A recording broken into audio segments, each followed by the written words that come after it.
All right, listeners, buckle up for a deep dive. Ooh, buckle up. Yeah, this one's going to be a little different. Ooh. How so? Well, you know how we usually dig into like research papers? Right. Or like news stories, all that? Yeah. This time we're taking a look at something. Okay. Almost like a short story, you know? Oh, interesting. It's a first-person narrative. I see. But let me tell you, it is packed with symbolism and imagery. Oh. The kind that just really gets under your skin. I love that. A good story can really do that, can it? Oh, absolutely. Like get you thinking, get you feeling. Totally. Yeah. And that's exactly what we're going to try to unpack today. Okay.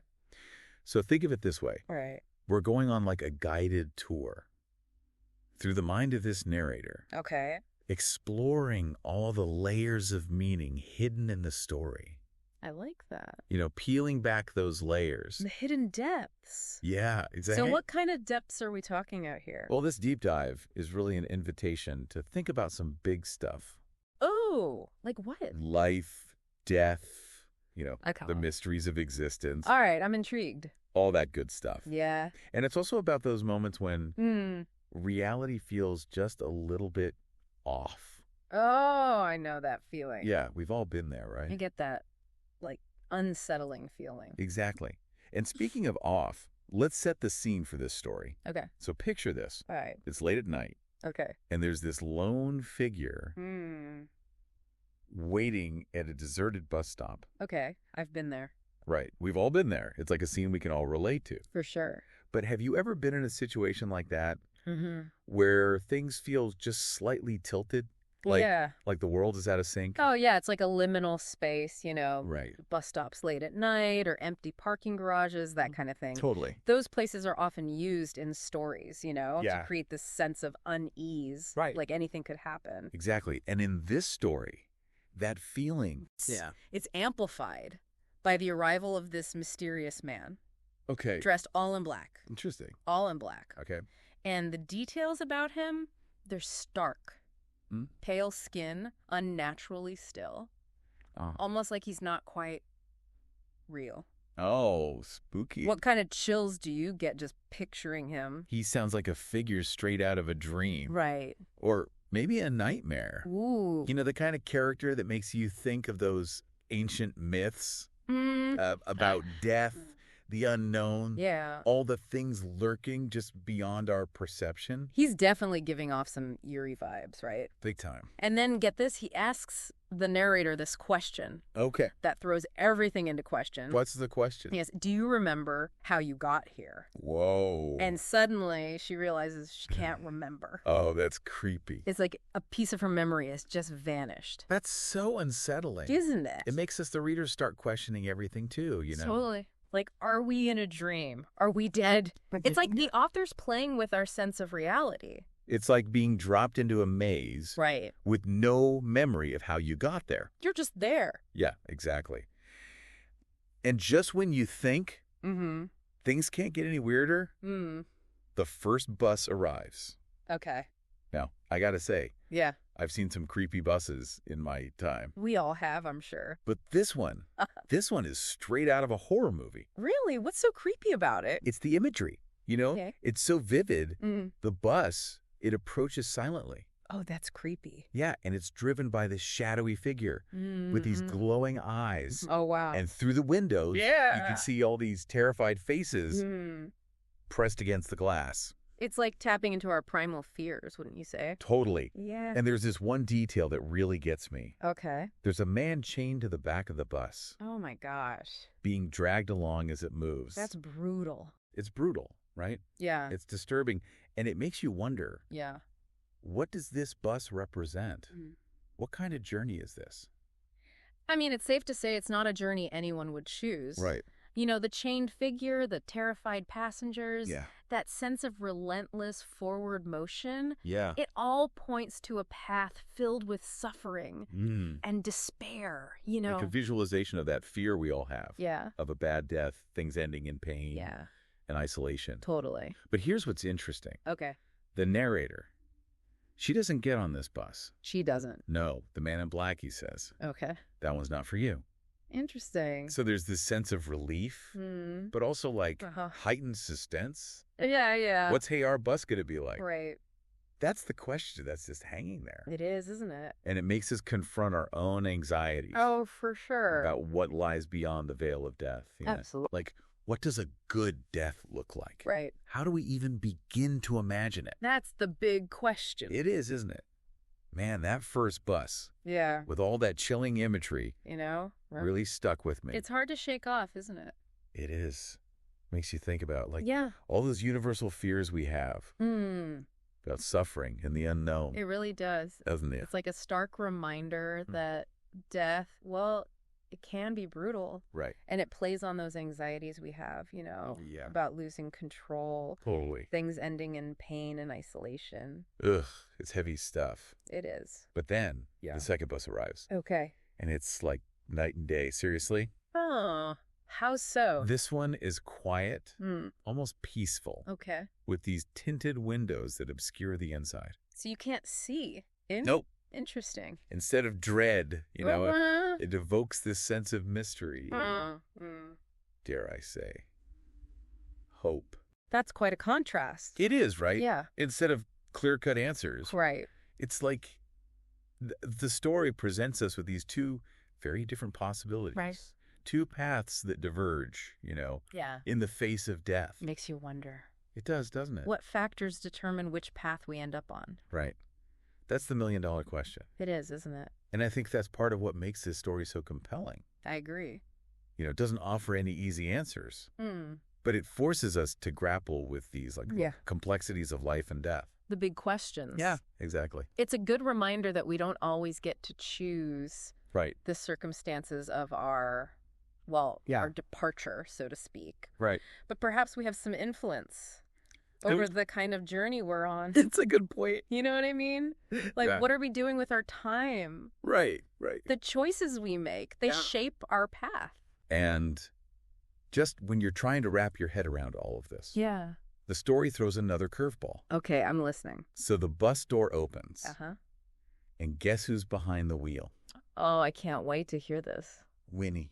The narrator's childhood dog. Wow. Can you believe that? That's a powerful image. Isn't it? After all that tension and uncertainty, we get this moment of pure emotional release. Totally. Like a breath of fresh air, a reminder that even in death, there can be love. And connection. Exact. Did you, react emotionally to that scene at all? Oh, absolutely. Me too. It makes you think about all those we've loved and lost, Totally. And whether it's possible to be reunited with them. On the other side. Right. I know I would feel a lot less apprehensive, about moving on if I knew my childhood pet was waiting for me. That's so sweet. I know. It's that sense of familiarity, Yeah.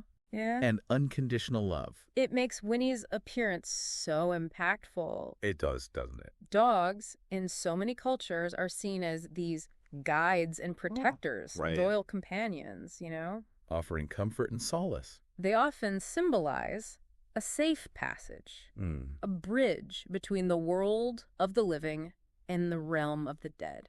Interesting. It's like she's saying, don't worry. You're not alone. Yeah. I'm here to guide you.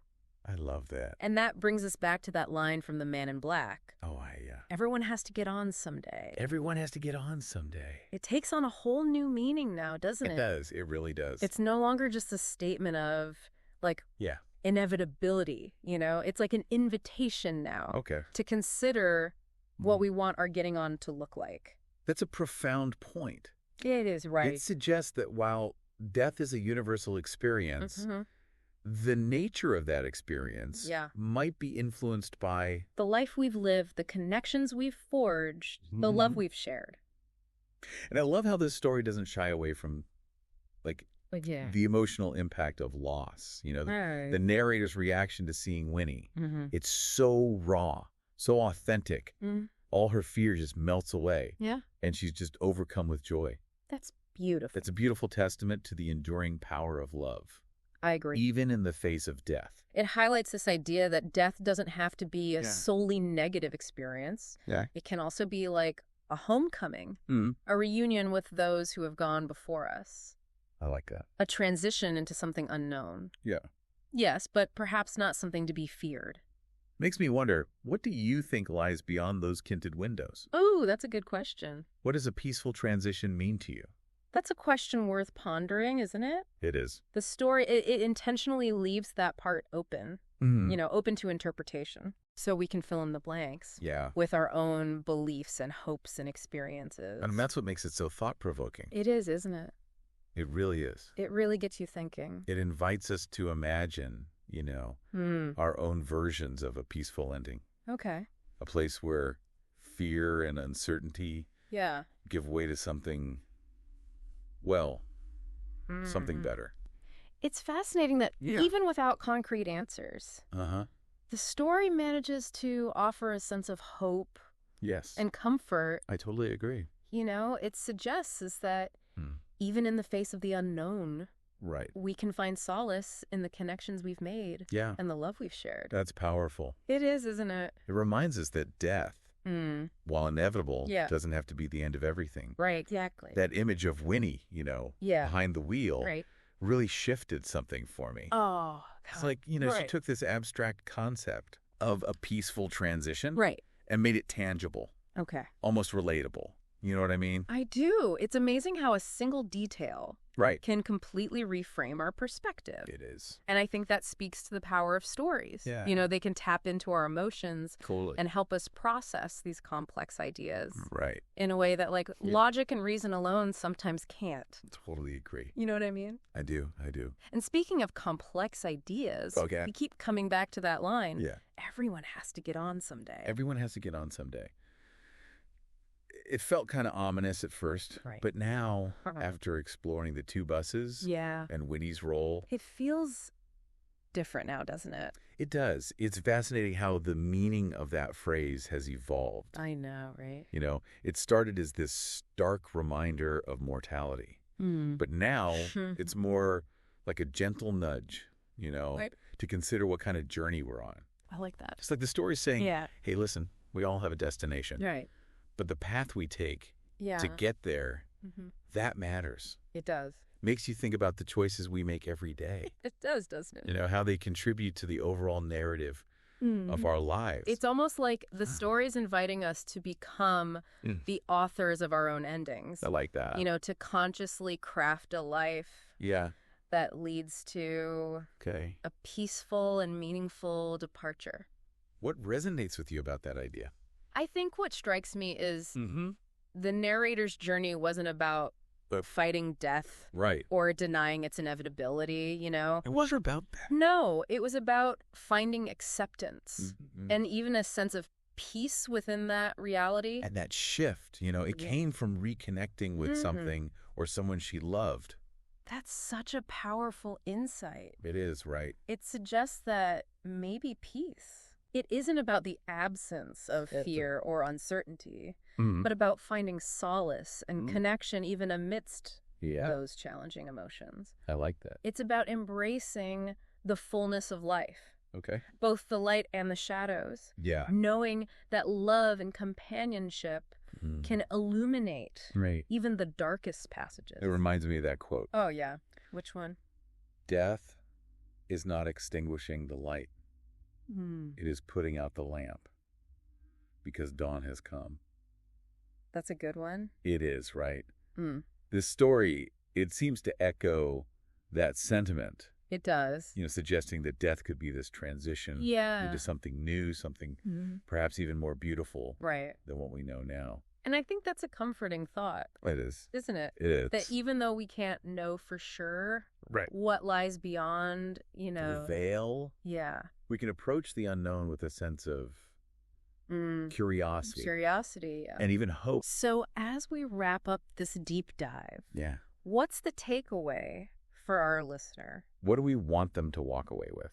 I think the most important message is that death, while inevitable, doesn't have to be a source of constant fear or anxiety. It's about reflecting on our own lives. Yeah. Cultivating meaningful connections, finding ways to embrace the present moment. The present moment, yeah. And I think by doing those things, we can maybe begin to shift our perspective on what it means to, get on that bus someday. Beautifully said. And maybe, just maybe, there'll be a familiar furry face waiting to greet us. On the other side? Wouldn't that be wonderful? It would. Thanks for joining us on this journey, listeners. Into the heart of a story. We hope you found it as thought-provoking as we have. We did. We really did. And remember, everyone has a story to tell. A journey to embrace.